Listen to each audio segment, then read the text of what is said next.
हर हर महादेव, श्री शिवाय नमस्तुभ्यम। आप सबको फिर से स्वागत है मेरे यूट्यूब चैनल अहिल्या की दुनिया में। और आज हम पुरुषोत्तम मास की 11वें अध्याय की कथा सुनेंगे। उसकी उत्पत्ति और भगवान की अनुकंपा के अनेक अद्भुत प्रसंगों का श्रवण किया। अब आगे बढ़ते हुए अध्याय 11वें की तक कथा में और भी गूढ़ रहस्य है, प्रेरणादायक प्रसंग तथा धर्म, भक्ति और तपस्या की उच्च आदर्शों का विस्तार से वर्णन मिलता है। अब श्रद्धा और भक्ति के साथ पुरुषोत्तम महात्मा कथा अध्याय 11वें की दिव्य प्रसंगों का रसपान करें और अपने जीवन को धर्ममय तथा पुण्यमय बनाने की प्रेरणा प्राप्त करें। चलिए हम अब कथा को शुरू करते हैं। सुत जी बोले, हे मुनि श्रेष्ठ, अब मैं आपको उस अद्भुत कथा का सार सुनाता हूँ, जिसमें एक तपस्विनी कन्या की कठोर साधना, भगवान शंकर की कृपा और पुरुषोत्तम मास के महत्व का गूढ़ रहस्य प्रकट होता है। नारद जी के प्रश्न करने पर श्री नारायण बोले, एक समय एक ऋषि की कन्या ने भगवान शिव को पति रूप में पाने की इच्छा से अत्यंत कठिन तपस्या आरंभ की। वो कन्या अत्यंत दृढ़ निश्चयी और धैर्यवान थी। उसने ग्रीष्म ऋतु में पंचाग्नि के मध्य बैठकर तप किया, शीतकाल में ठंडे जल में खड़ी रही और वर्षा ऋतु में खुले आकाश के नीचे बिना किसी आश्रय के निवास किया। इस प्रकार उसने हजारों वर्षों तक तप करते हुए अपने शरीर को क्षीण कर लिया, परंतु उसकी भक्ति और संकल्प अडिग रही।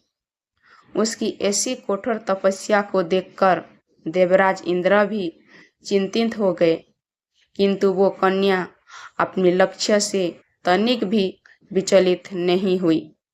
अंत उसकी तपस्या से प्रसन्न होकर भगवान शंकर उसके समक्ष प्रकट हुए।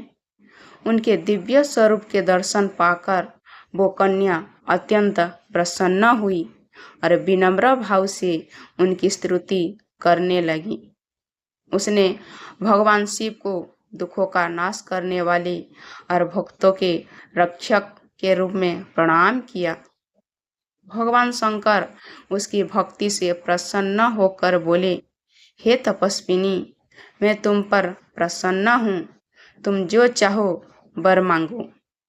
यह सुनकर वो कन्या अत्यंत हर्षित हुई और बार बार एक ही वर मांगने लगी, हे प्रभु, मुझे पति दीजिए, मुझे पति दीजिए। उसने अपनी इच्छा को 5 बार दोहराया। तब भगवान शंकर ने मुस्कुरा कर कहा, हे सुंदरी, तुमने 5 बार पति मांगा है, इसीलिए अगले जन्म में तुम्हें 5 पति प्राप्त होंगे। वो सभी वीर, धर्मज्ञ और गुणवान होंगे। यह सुनते ही कन्या व्याकुल हो उठी। वो हाथ जोड़कर बोली, हे प्रभु, संसार में एक स्त्री का एक ही पति होता है, 5 पति होना तो लोक विरुद्ध है। कृपया मुझे ऐसा वर ना दे जिससे मेरी हंसी हो। तब भगवान शंकर गंभीर होकर बोले, हे बालिक, यह सब तुम्हारे पूर्व कर्मों का फल है। तुमने पूर्व जन्म में महर्षि दुर्वासा का अपमान किया और पुरुषोत्तम मास का अनादर किया, उसी के कारण तुम्हें यह फल प्राप्त होगा।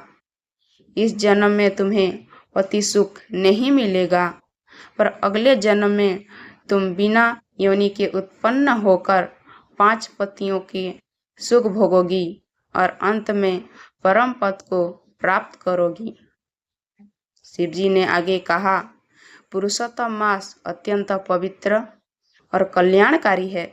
जो उसका श्रद्धा से पालन करता है, वो सुख, समृद्धि और मोक्ष को प्राप्त करता है। परंतु जो उसका अपमान करता है उसे विपरीत फल भोगना पड़ता है। ऐसा कहकर भगवान शंकर वहां से अंतर्ध्यान हो गए। उनके चले जाने पर वो कन्या अत्यंत दुखी और चिंतित हो गई, मानो कोई मुर्गी अपने समूह से बिछड़ गई हो। सूत जी बोले, हे मुनियों, इस प्रकार यह कथा हमें यह शिक्षा देती है कि भक्ति और तपस्या का फल अवश्य मिलता है, किंतु धर्म के नियमों और पुरुषोत्तम मास के महत्व को समझकर उसका पालन करना भी अत्यंत आवश्यक है। आपको मेरी इस पुरुषोत्तम मास की 11वीं अध्याय कैसी लगी कमेंट में ज़रूर बताइएगा। और कल हम पुरुषोत्तम मास की 12वें अध्याय की कथा सुनेंगे। और मेरी वीडियो आपको अच्छा लगा तो एक लाइक जरूर कर दीजिए। हर हर महादेव। श्री शिवाय।